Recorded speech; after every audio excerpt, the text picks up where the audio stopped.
Welcome to the Westminster Tradition podcast, where we unpack lessons for the public service. My name is Caroline Crozer-Barlow, and I am a recovering public servant. And today I am on my own with a special guest, Tom Loosemore, founder of Public Digital. Hi, Tom.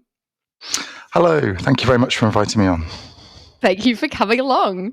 Now, Tom, I've got a bit of your CV in front of me. Correct me as I go along, but I have you down as writing the UK's first government digital strategy, starting and scaling the UK's government digital service during the 2010s, and that now you advise senior leaders from public and private sector organisations around the world in how to lead their organisations towards digital ways of working. Is that a fair summary? Have I missed some bits? No, that's much better than I could manage myself, so thank you. Delightful. You're the best guest ever because you haven't taken over on the CV already. Look, so we are doing a series on universal credit, as you know, and we chose it both as an example of ICT failure and also of large-scale reform success. And we loved the way those things came together. So we are very grateful to you as someone who was deeply involved in universal credit at that critical kind of reset moment for coming along to give us some perspectives. So look, loosely, I thought we might go a bit chronologically and then hit you with some thematic questions at the end. So, all right, universal credit was a welfare reform, but it was also a digital by default reform, and it felt like there was no reason necessarily for these things to be connected in 2010 when kind of the Tories and the coalition government gets in. Can you situate us in 2010? Where was the digital agenda at? How do these things end up coming together in that way?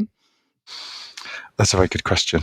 So to situate the digital agenda, in 2010, there was a pretty radical shift in approach for the UK's central government in terms of how it thought about design, technology, the reform and redesign of public services by putting some very different ways of working in place. And that included setting up a new institution called the Government Digital Service within the Cabinet Office, but separate, to be honest, with a different building. And that was done primarily at the instigation of a woman called Martha Lane Fox, who'd actually previously been a digital advisor to Gordon Brown, managed the very rare achievement of transitioning that role to also be the digital advisor to David Cameron as the Prime Minister in the coalition government in 2010. She clearly had skills, is what I'm hearing here. She still does. She's an incredible human. She was asked by the Minister for Cabinet Office, Francis Maude, to review digital government in the UK.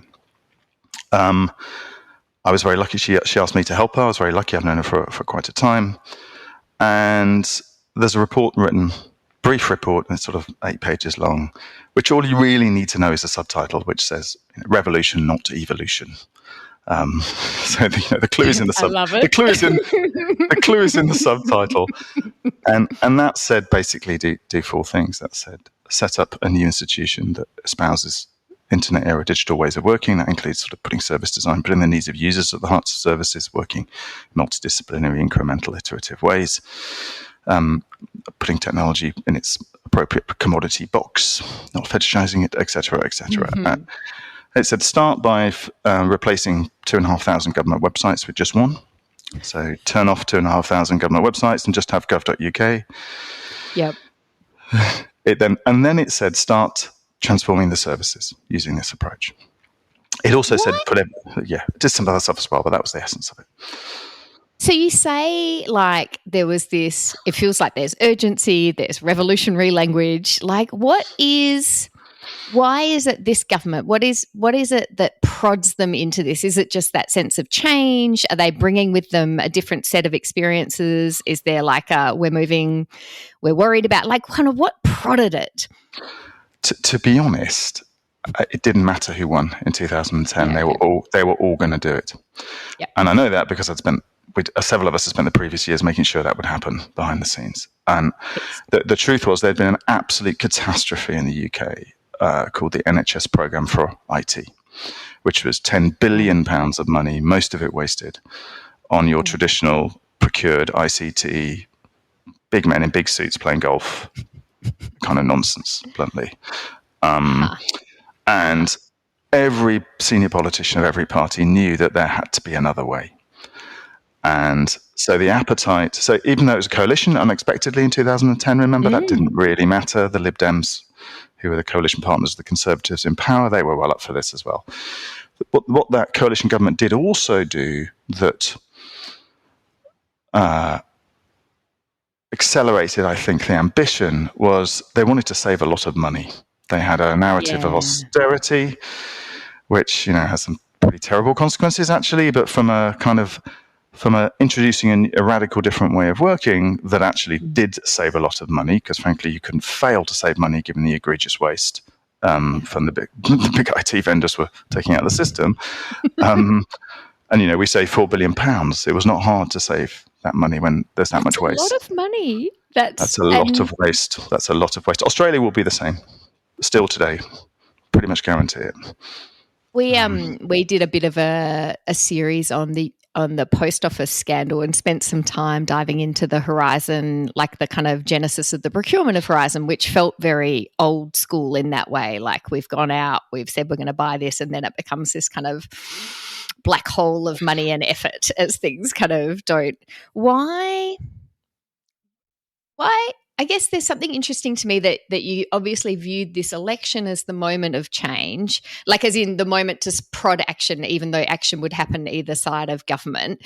Is it, did you actually feel like it didn't even need the election at all, it was coming anyway, or like? It was coming anyway, but an election is always a moment of renewal.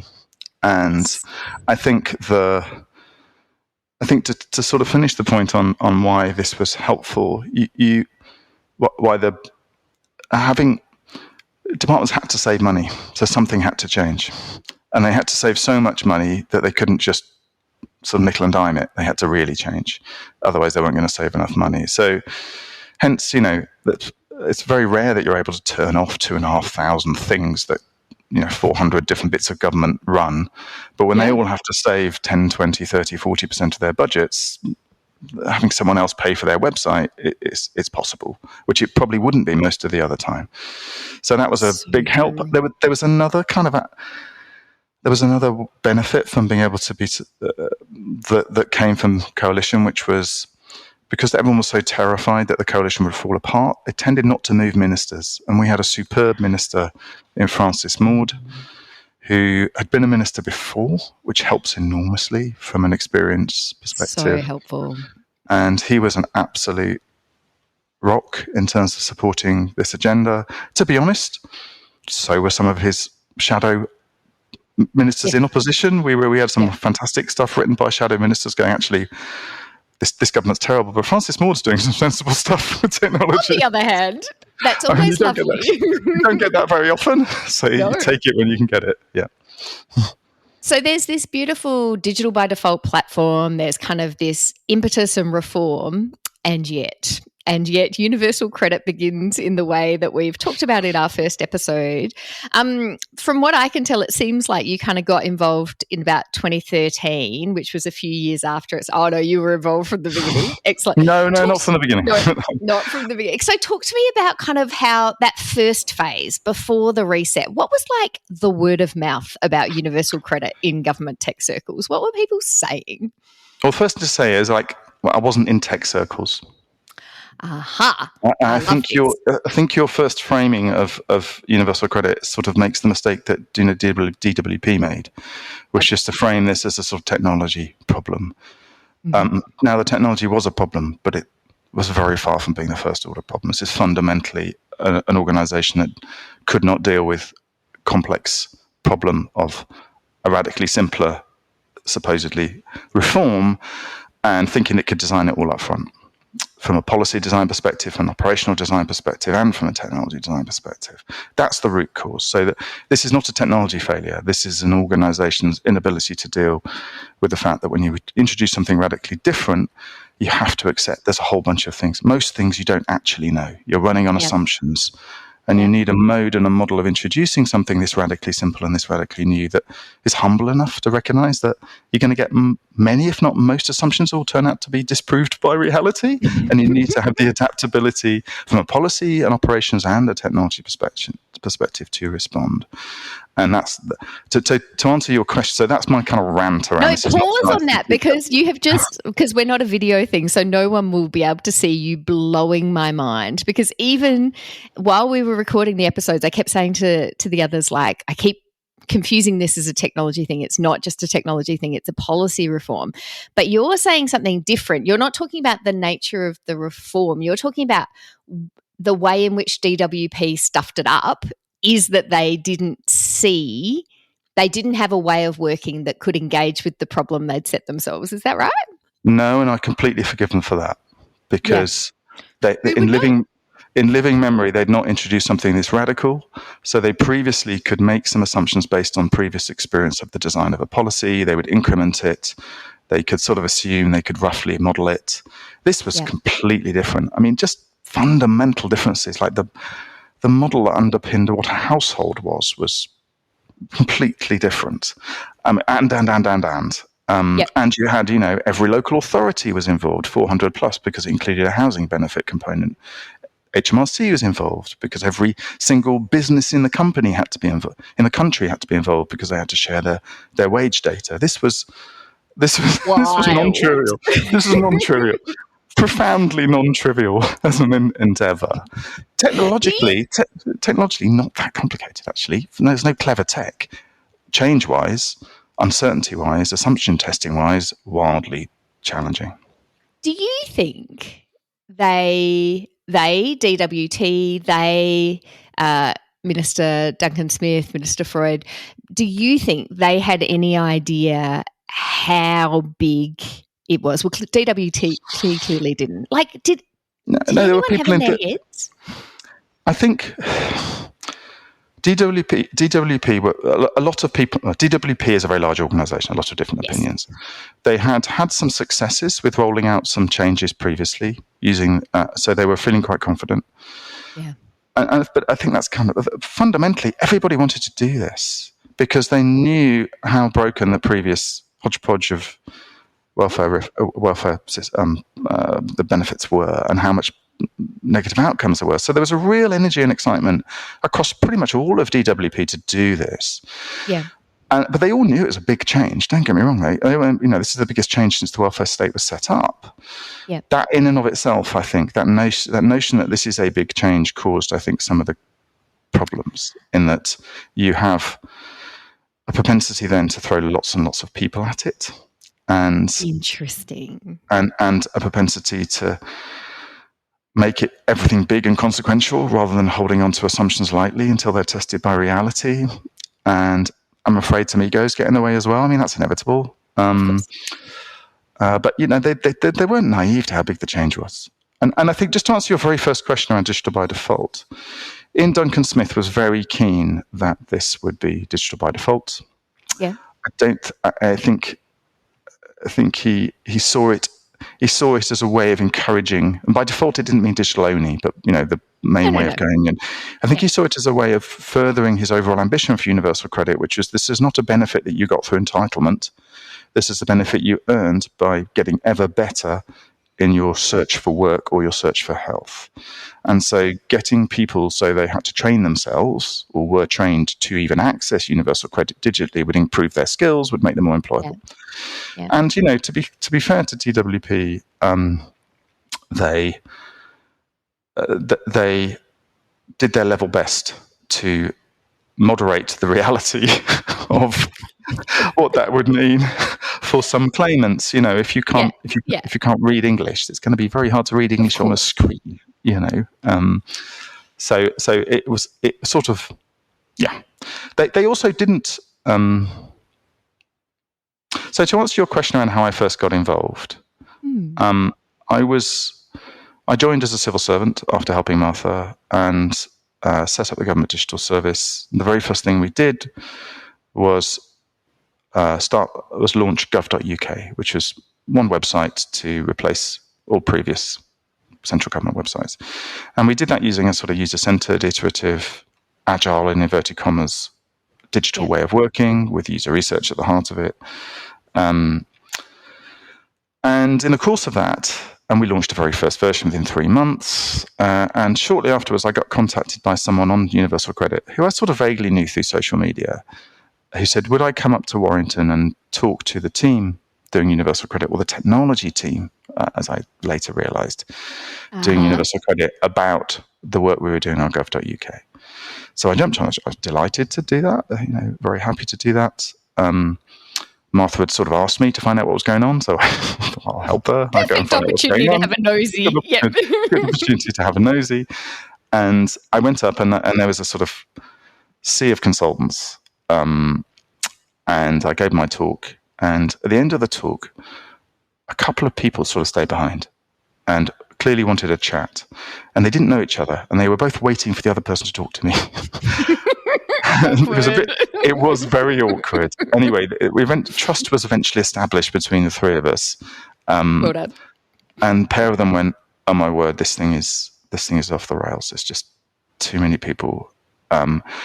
Everyone's going too fast." That was the first time I realized just how devastating that deadline being set for 2013 was to the psychological safety people were feeling. These were scared people, and these were just contractors. These weren't civil servants. These were contractors. Yes, so they really aren't in the mercy of the thing. No. And the thing was clearly they were not able to have the time at the small enough scale to test some of the core assumptions. DWP had already appointed its usual 4 big IT contractors they already had on a framework. So you've got your IBM in there, you've got Accenture in there, you've got Capgem in there, you've got BT in there. Those well-known homes for the very best digital talent in the world today. Not. And all they'd done is bring in freelancers, Yes, so they're only subbing anyway. That's the worst part, isn't it? I mean, So I sort of, at that point, realized something was amiss. And, but frankly, I sort of reported back.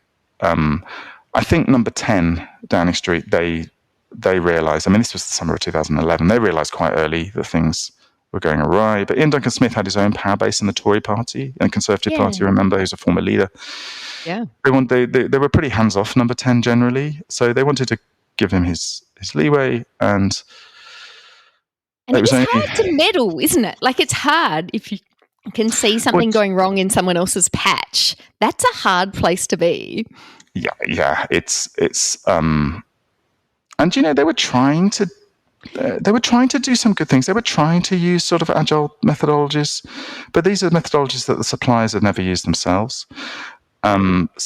And it was only applied to the technology, which is frankly the easy bit. It was not applied to the policy or the operating model or the service design. The actual design of the service was not seen as a thing. And for me, it's absolutely the heart was what's the actual design of this service, so you get the outcome you want, Mr. Minister. So what were they building? Were they just given you go build the user interface for like I don't even understand how they just chunked up what they thought the job was. They've done a sort of classic boxes and line technology diagram, and they divided between the suppliers. You go and do the payment engine, you go and do the calculator, you go and do the claimant form. And because those things would never need to talk to each other, the claimant form and the payments. It's. I mean, to give you a sense of the sort of. I don't blame people for this. I really do believe people did their very best, and there's some superb people who have proved themselves since to be superb who were involved. I mean, genuinely, some of the best people I've ever worked with were involved in those first 3 years of Universal Credit. I think that's a really important point. Yes. And but the context that they were working under was fundamentally flawed. To give you an example of things that were wrong, the data model that described a household was wrong. Now that's a bit like putting the wrong DNA into a body. So the way a household was described in data in the database was wrong. Now, it was subtly wrong in a way you could only really appreciate when you went through the whole life cycle of what would happen if a couple stayed together, claimed Universal Credit together, then split apart, then they recoupled, and then how recoupled. Do you? So, you then start to see it. And I think that played into the second thing that was fundamentally wrong, which slightly less. I'm forgiving of the data model thing. That's you could. Well, I'm not, because they should have learnt that by starting really small. But the second thing was a bit more obvious, which is whereas previous benefits had all been driven by sort of on-ramp and off-ramp, like getting claimants in and getting claimants off. Yeah. So it's all around, they were all focused on the on-ramp. How do we get claimants onto this system? Yeah. Hence the focus on the claim form. When actually, when you look at where the overhead is and where the sort of work for DWP would be, it wouldn't be on getting people onto this reform. It'd be on the fact that when people go on it, they're going to stay on it for 35 years. Okay, so they're going to be changing circumstances, having a child, getting work, getting less work, getting fired. So the whole dynamic is change of circumstance, not on-ramp. And there is no off-ramp, really. There's a bit of an off-ramp when people earn enough, but it's pretty minimal. So the sort of mental model of the service design was wrong. Oh, yes, because you've gone from eligibility for specific circumstances to here is the supportive help that you have right up to the point at which you earn a certain amount of money, no matter kind of your circumstances at all. Like that, you're right. That's like it's a completely different. I mean, you're on university to pay. Most people will be on university. Yeah, most people on university credit will be on it for decades, and will fall on it and off it occasionally. But most people are on it for life, and until they retire. So anyway, all these things are sort of inherently were wrong. And in 2000, so we launched gov.uk. I then wrote the government digital strategy, and just after I'd published that, I get a phone call saying I knew there'd been various reviews, gateway reviews done that had flagged there were issues. Duncan Smith himself knew there was a problem. He'd done a red team review. He'd done a review himself. So Duncan Smith sort of knew that Houston, we have a problem here. I don't think he knew quite how big the problem was. I'm afraid there were some behaviours inside DWP that stopped that message necessarily getting to him in a way that he deserved to have heard. That's a bit less forgivable. But I was asked to join a review, a major projects authority review in January 2013, which was 2 weeks, and we interviewed about 50 people involved in the program. Right. And that was how to describe that? Well, put it like, several people burst into tears in those. So therapy and review, it was awful. I mean, the trauma, genuine trauma people were suffering from the pressure and the behaviours and the dates being fixed and the impossibility of the task was awful. And it was pretty clear that a reset was needed. And there was some pretty ugly politics between the Cabinet Office, Number 10, and DWP that arguably were unnecessary, but were part of the weather. Yeah. And after that review, I basically didn't leave. I stayed as part of the reset. I sort of it was pretty clear to me who had been involved in the 3 years of the first 3 years. There were some individuals who were absolutely superb, and really committed, and were completely honest, and were not pretending things weren't as they were. Yeah. And it was clear that those people still had motivation to get this thing over the line, and DWP as a whole did. Yeah. It was also clear that HMRC, and they mustn't forget that there's millions of people who were HMRC claimants who were going to move to universal credit, and millions and millions of people who were local council benefits claimants for housing benefit. They were also moving to universal credit. So this was not just DWP. The commitment was still there. Yeah. The commitment was still there to kind of, let's give this thing a go. The prize is worth a good reset and a good go. And so we said, okay, all the argument internally in DWP was couched around, why can't you reuse the technology? For the reasons you alluded to before. They didn't want to admit to having wasted 400 million quid. And you can understand that. Of course you can. I mean, you really can. It's hard. But it was quite hard to say that the problems are much deeper than that. We need to go much smaller again, but we need to make sure we could get a version of the universal credit in front of enough different types of claimant that we stress test the core policy ideas, the core operating model ideas, like what do we do on the phone, what do we do face-to-face, what do we do online, before we scale it, before we migrate people to it. And then when we start migrating different claimant types to it, can we please do that test and learn thing again? So testing and learning was absolutely the heart of this, and introducing that language of test and learn was vital. So we did a proof of concept just to say, okay, let's put change of circumstance at the heart of this, so you recognize that it's all around change. It's not around on-ramp. Let's give people a bit of confidence that a small team, and it was mostly DWP people on the team, and I did bring a few people from GDS on board, but it was mainly DWP people. But they were kind of people who were up for trouble. We moved them out of the main DWP building because from a psychological safety perspective, it was important. There were no beanbags. I'm so sorry. And no foosball tables. I have completely, I'm so rude. I'm so sorry. Really offended me with that. These are civil servants. How on earth were we going to get a football table? We did have some bunting. That's as far as we went. Oh, that's a bit jolly, I think. And we did have English.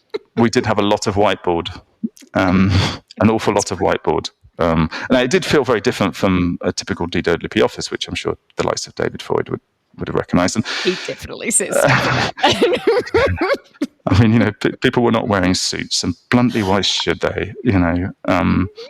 And it was a mix of technical, like it's a mix of policy technical people, like people who really understand the policy and kind of how the policy goes, a mix of ops people, a mix of technical IT people. Like, is that kind of the team you bring together? Yeah, I mean, I think the bit you've missed that's almost most important is the design.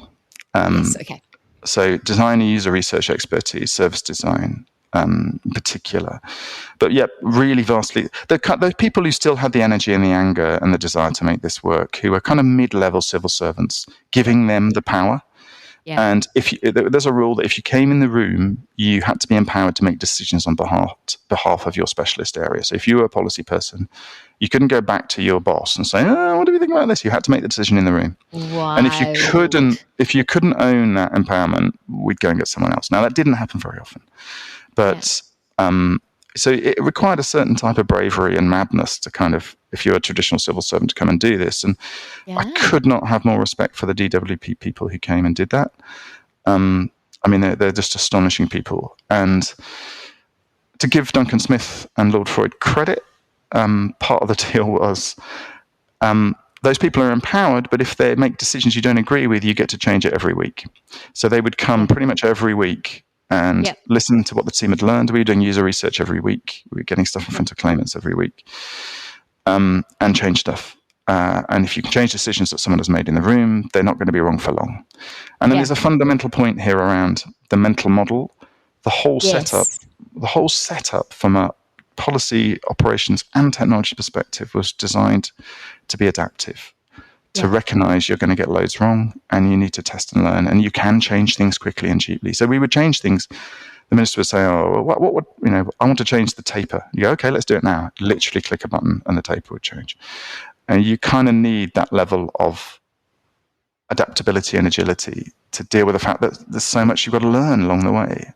Well, that's what I'm just thinking about. Why do we find it so shocking that a mid-level policy person might come in and say, no, well, I think actually, if they decouple, then the money stays with the family, with the original household for the first month and then move, whatever the thing is, right? Like I can imagine there are some quite chunky policy questions.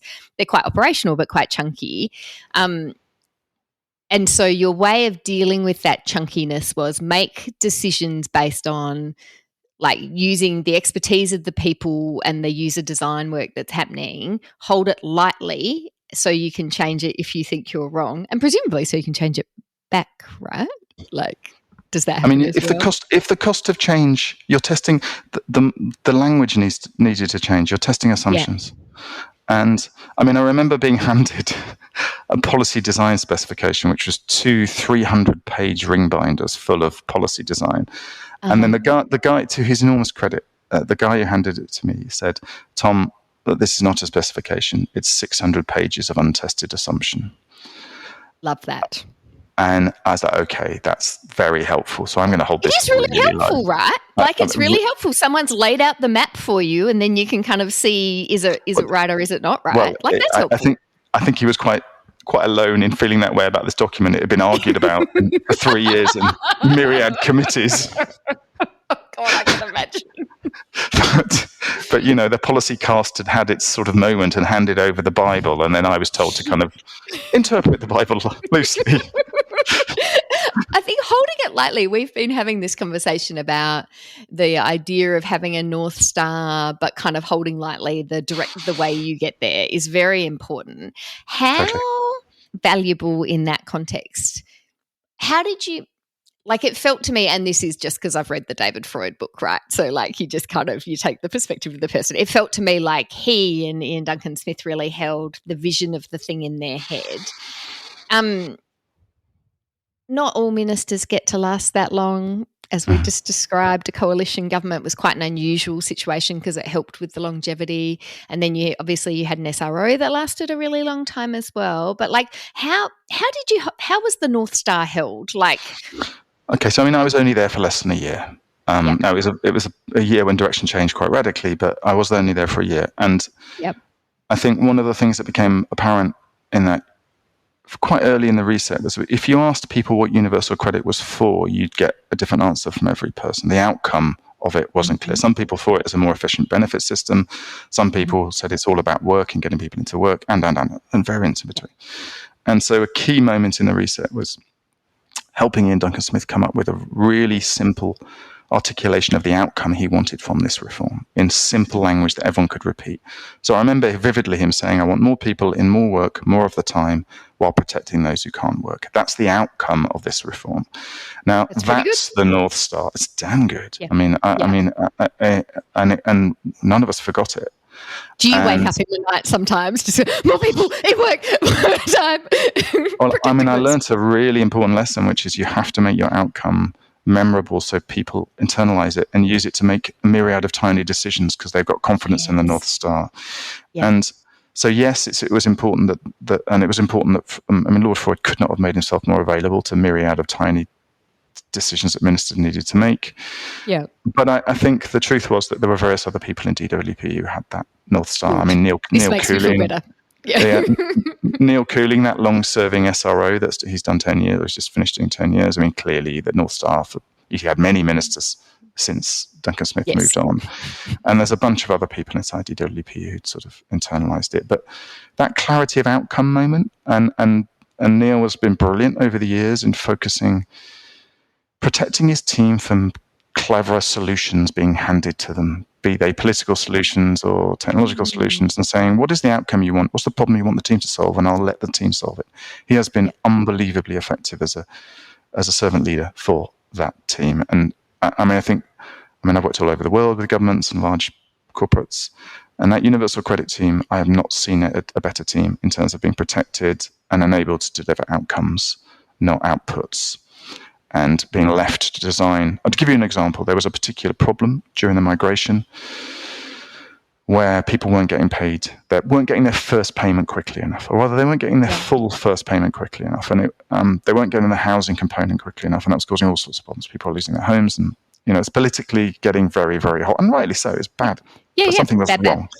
Bad. And you can imagine sort of every special advisor, has got a solution for you. Every newspaper columnist had a solution. Pretty much everybody in DWP had a solution. I mean, I'd long moved on by this point. But what Neil Cooling, the SRO, did was say to all those people, thank you, we understand there's a problem. I have set up a team, a new multidisciplinary team whose sole focus is reducing the time to first payment. And they are going to use a myriad of different experiments to work out what actually moves the dial. And they ended up making 150 small changes to move the dial. That's amazing. I know, and there were a mixture of technology, policy, operating model, service design.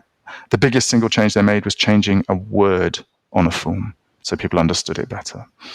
But even that was a relatively small and modest. It's not. There's no silver bullet here. There's a lot to learn from that. To be honest, I think a lot of organisations could learn from that story. I am getting tingles hearing that because the rush to the solution, the speed, like you mentioned earlier as well, the kind of idea that it's so big you have to move quickly.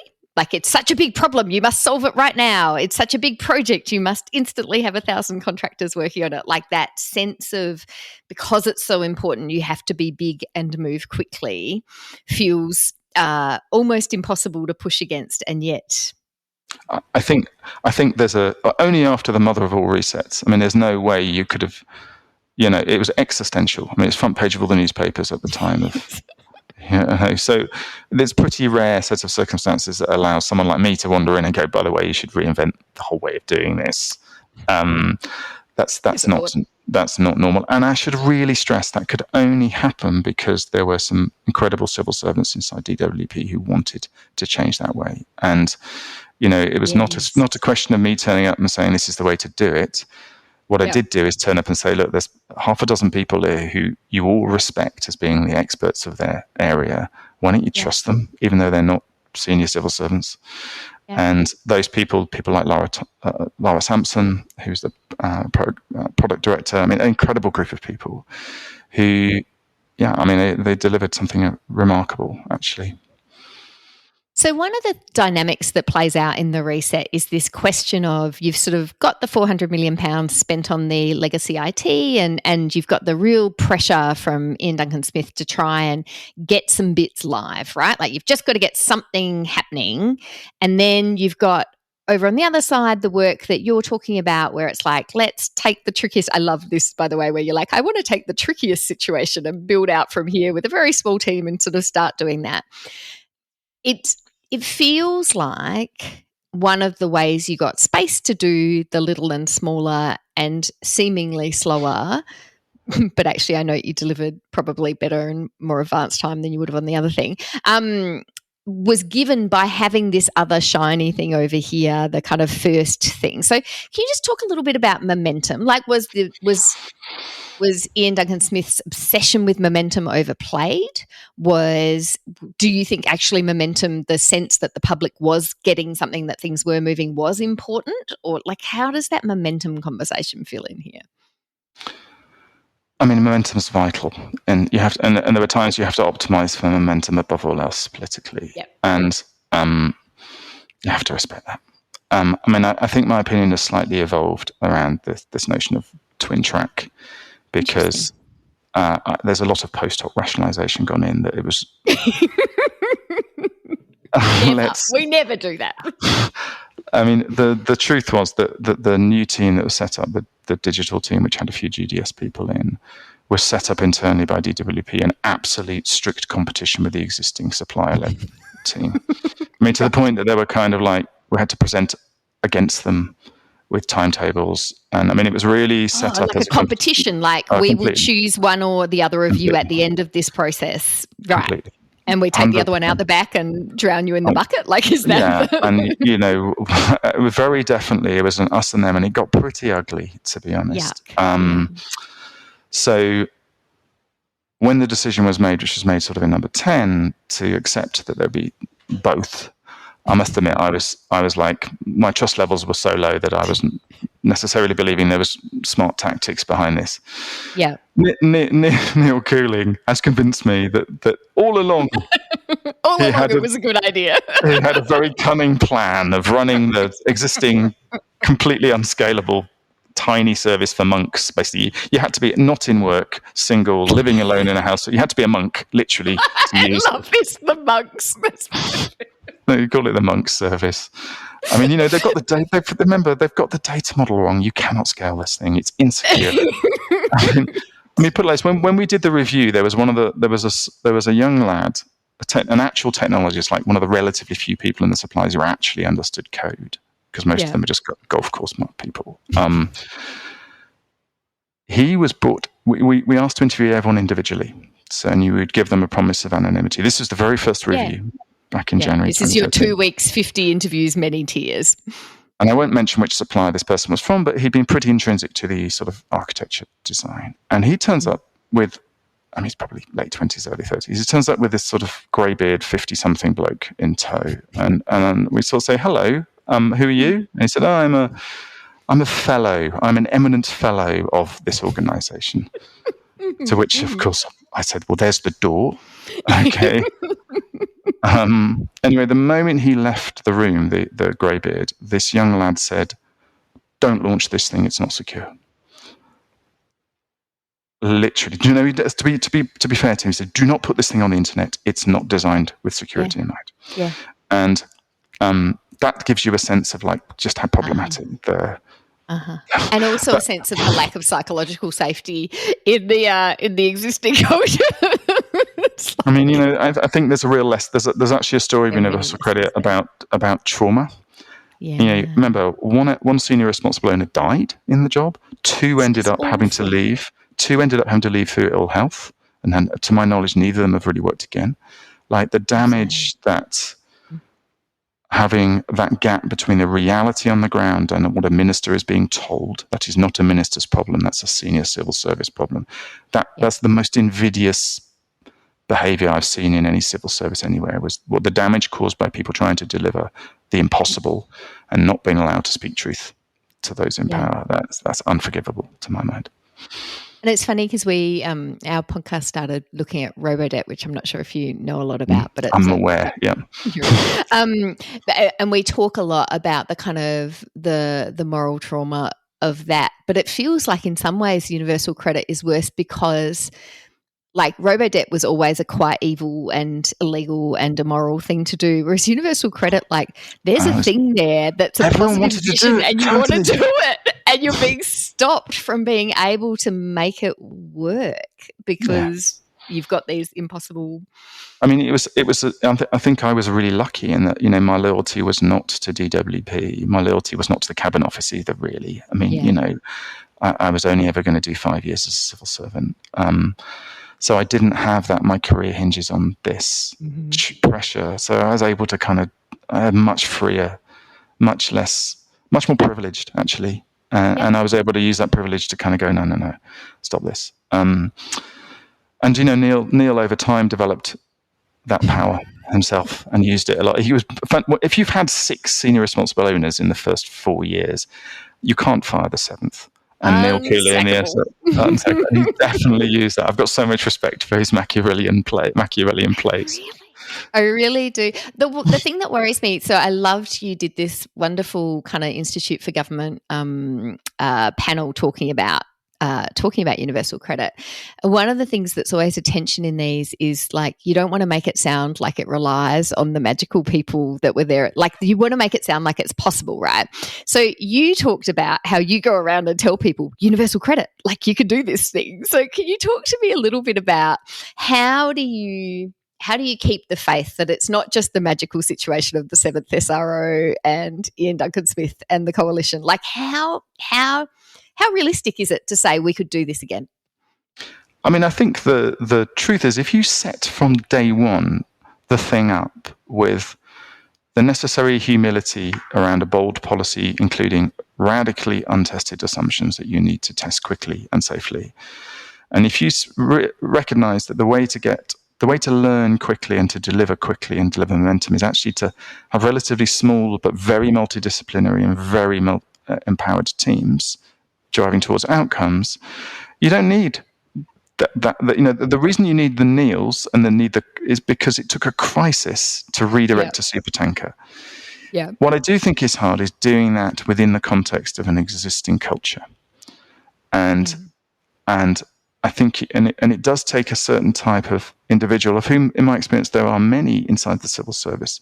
It takes people who are brave enough to risk their career to try something different, and who are bold enough to kind of make own decisions and not kind of hide behind the committee. But there's always those people around, in my experience. They're not always at the top. They're generally not optimized. Quite rarely at the top. But they are normally universally... Like 1 or 2 levels. They're normally... The reason they're brilliant is they're normally massively respected by their peers for their knowledge. Mm-hmm. And so actually giving those people the pen or the lever is quite exciting. And they normally get... I mean, and in my experience, it's doable as long as you're intentional in designing the context, the organization design, and the difference between being outcome-focused versus deliverable-focused in terms of how the finance team needs to write the business case, how the HR function needs to support teams evolving and changing and merging over time like you do with these teams. Those enabling functions need to be set up right. I mean, a lot of our work at Public Digital is helping organizations change their operating model to allow, a dynamic operating model. But it's doable. Because that's what I want to focus you in on here, because it's like I'm troubleshooting. I'm imagining that so there's something called the National Disability Insurance Scheme here in Australia, right? Which is like a really enormous and wonderful big system reform, which has been rolled out for about 10 years. It's like a whole new service market for disability services. And it's come a bit of cropper, right? Like we've got too many people on it. The costs are too high. Anyway, there's service design problems in it. And I'm trying to imagine going to Cabinet and saying, hey, there is no single magic bullet to fixing what's going on in NDIS here. But we want to start a big redesign, reset, a big realignment of kind of where we're going. And I'm thinking, well, Treasury would tell me I need to know, well, how much of the system are we going to be changing and how much does that cost? And Cabinet Office are going to say to me, well, tell me how much legislative change do you think you're going to need and how long is that going to take? Like there's and in fairness, my minister would say, well, I can't go out there and say I'm just like trying to make things better. Like I need to tell people how many people are going to have it better and what it's going to look like. Like how do you, in each of those little silos, how do you kind of build a different way? Well, the first thing I'd say is don't call it big. Oh, I love this. Excellent. Right. Of course, that was my mistake. Whatever you do, don't. Now, you maybe have ambitions that are significant, but you don't want to start by saying it's big. Right. And what I would do is start by saying you want to work in a radically different way. Right. And it's the way of working that is more important to change than and to focus on. And I think there are some challenges with things like business cases. There's definitely some challenges with, to give DWP credit, they were unbelievably creative in a positive way with legislation to enable, the first 100 claimants for the digital universal credit. Yeah, was just one postcode. How did they do that? How can you do that? How can you have some people on something completely different from the rest of the world? That's called a Westminster system, and I believe the name of your podcast includes that name. So I suspect but they just had like some excellent legislative reg answer where they excised. It's the same with you. You've got secondary legislation. Use it. Get creative. I mean, there was no challenge, no legal challenge. There was no judicial review. Nothing. Well, because you're not trying to screw them, right? Like you're actually trying to make things better. So that does help. Never have 100 people been better served by DWP than those first. I love it. And rightly so, they are literally... They're being experimented on in this way. So that is one of the questions I've always had about this. So they did it through delegated leg and then just being very... Lots of secondary. Lots of statutory instruments, hundreds. I mean, it's very hard. And they went forward and back, like they turn areas on and off. So, Wow. So it's pretty complex. Wild. That is wild. It's pretty wild. I mean, there were definitely some people who think it would sort of push the boundaries of what's right. Legality. But you're in a, for heaven's sake, it's one of the few competitive advantages the Westminster systems have, is it's principles-based and malleable, immutable. Might as well make use of it, Yeah. It's a lot harder to do that in a much more, in a regime where the service design is... civil code. Yeah, if your service design is baked into legislation, it's much harder to work this way. But in answer to your question around how would you do this, there's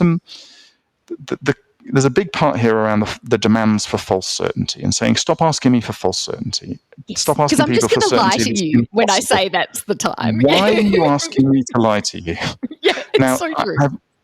I have more sympathy with a minister, and I would give minister a roadmap about what we are expecting to be doing at different points in time. But to use Neil Cooling's language, the senior responsible owner, the plan's the plan until we learn something new or something changes. Okay, so minister, don't hang your hat. But one of the things you can do with this way of working is you can get the minister to announce, we've launched this in one postcode sector in London to 100 people, and we are testing the thing. And we've done that, if they'd started working this way, they could have done that within 18 months.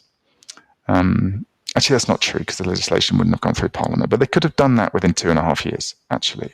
They could have got to 100 people within 2.5 years if they'd set the conditions up perfectly to begin with. Because it only took 18 months to get the first 100 people onto the digital version of this. And then you get a series of moments thereafter as you migrate different people onto it, as you try retesting different operating models, and then the minister gets lots of announceables. Not just the big bang. Yes, you're feeding the beast constantly. There's a constant beast feeding. No big bangs. No big bangs. Yeah. And universal credit is the ultimate of no big bang. Yeah. I mean, so much so that I feel like people, like when you Google universal credit now, it's all about conversations about the policy, not about, it's about like who should be in and kind of what is welfare to be fair, policy. there was some, which is there was great. Some really, right? It's great. It's great other than the fact it's that great that's what the conversation is. Sorry. It's true.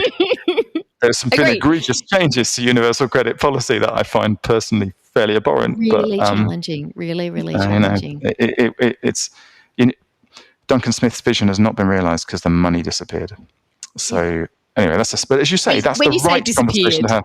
The money was taken. The money.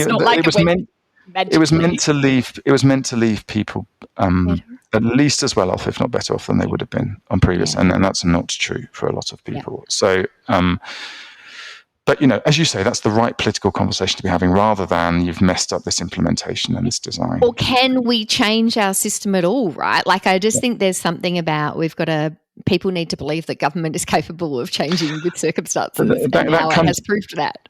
I think there's a fundamental thing here around organisations, and governments are just an organisation, learning of just what it takes to make themselves adaptable to change and make change cheap and easy and quick. Yeah. So the fact that universal credit, in the height of COVID, right when COVID kicked off, they had like a 15 times increase in demand overnight. I mean, as you imagine, of course, people are losing jobs left, right, and centre. Of course. And yet they were able to make changes to the policy and the operating model and the technology like 9 or 10 times a day. While they're getting 15 times the volume of application. Like, that's wild. But they didn't fall over. They were one of the few Western welfare systems, and they didn't fall over because they were able to be unbelievably adaptive, because they'd been making changes every week for 5 years by then. And that ability to make changes every week, and these are changes not just to the technology, they're changes to the service design, to the operating design, to the training you give to your frontline staff, there are tens of thousands of frontline staff. That's that muscle of adaptability being normalized and change being normalized. That's a huge culture change in most government organizations. And that's a huge prize. And that allows a new administration coming in to have confidence they can keep changing universal credit. Which is why, if there was weirdly, the reason why Labour didn't get rid of it is because they knew they could change it. Yep. And they could do other things they might want to do that they would never have been able to do previously. It's a very interesting. All right, I have kept you for far too long. This has been so delightful. I feel like I've heard a few lessons around slow and small, and around understanding the outcome you're going for, and technology last. But culture. Tell me, if you were culture, give me your kind of 3 key takeaways. Like, what would you say to someone who is operating a clunky system that isn't working for the people that it's designed to work for, and knows that they're losing the faith of the public? Like all public servants live with this moral injury all the time, right? That we are operating systems that don't meet people where they should be because we literally can't change how we operate.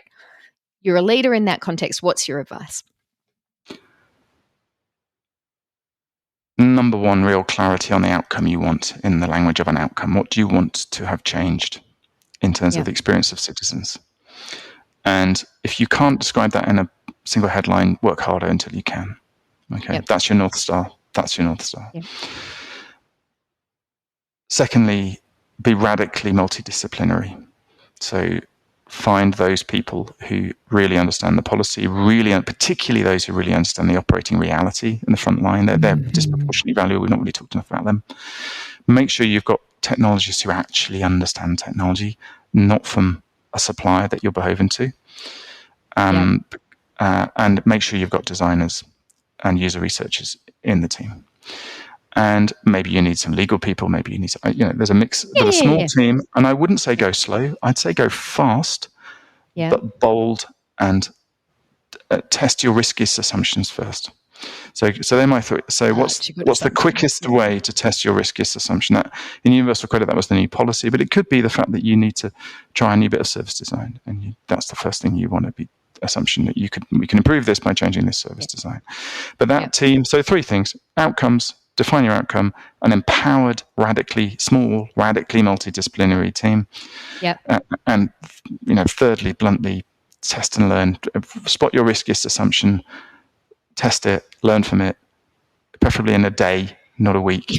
Yes. Then spot the next riskiest assumption, which might be policy, might be operations, might be technology, might be law, and then keep that feedback loop spinning as fast as you can, and then scale up when it's safe to do. Keep testing assumptions as you scale. So when you start to migrate people to it, test the assumptions you need to test when you want to migrate people to it. So they're the three: outcomes, empowered multidisciplinary, test and learn.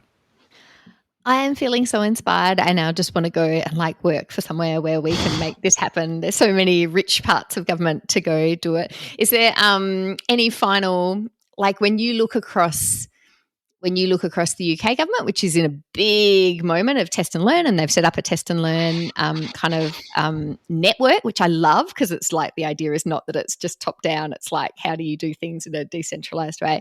Any particular bright spots we should keep an eye on in this space? Well, yeah, I mean, that is pretty extraordinary, the test and learn ambition. I think one of the moving that away from being really having technology at the heart of that conversation to being really about the design of services. And I think there's some interesting work going on in the UK as well around digital credentials, digital proof. How do you prove that you've got the right to do something or that you've done something? And they're going to launch a sort of digital wallet, a gov.uk wallet. With a sort of digitized driving license and hopefully lots of other credentials too. So there's some interesting stuff happening. I mean, compared to India, it's a bit modest, but it's so embarrassing, isn't it? I'm much respect to India has federation, right? Which I do feel you poor UK, you struggle from being a largely unitary state, right? The great thing about federation is you have states doing different things. I'd argue the other way. I'd argue that what India's done has done some radically centralized digital public infrastructure. Oh, interesting. But it's much higher up the technology, much lower down the technology stack. So it's the fundamentals of identity with Aadhaar. It's the fundamentals of payment with UPF. They've got some underlying digital infrastructure that the states and the private sector rely on. India is miles ahead in terms of its vision. All right. We might have to get you back on to talk about that. This was brilliant. Thank you so much, Tom. We really, really appreciate your time. Well, thank you. Thank you for having me on. It was really good to talk about. Valedictory. Yes, it's delightful. Brilliant. Till next time. Just some appropriately bureaucratic disclaimers. While we've tried to be as thorough in our research as busy full-time jobs and lives allow, we definitely don't guarantee that we've got all the details right. Please feel free to email us corrections, episode suggestions, or anything else at thewestminstertraditionpod@gmail.com. Thanks to Pampot Audio for our intro and outro music. Till next time.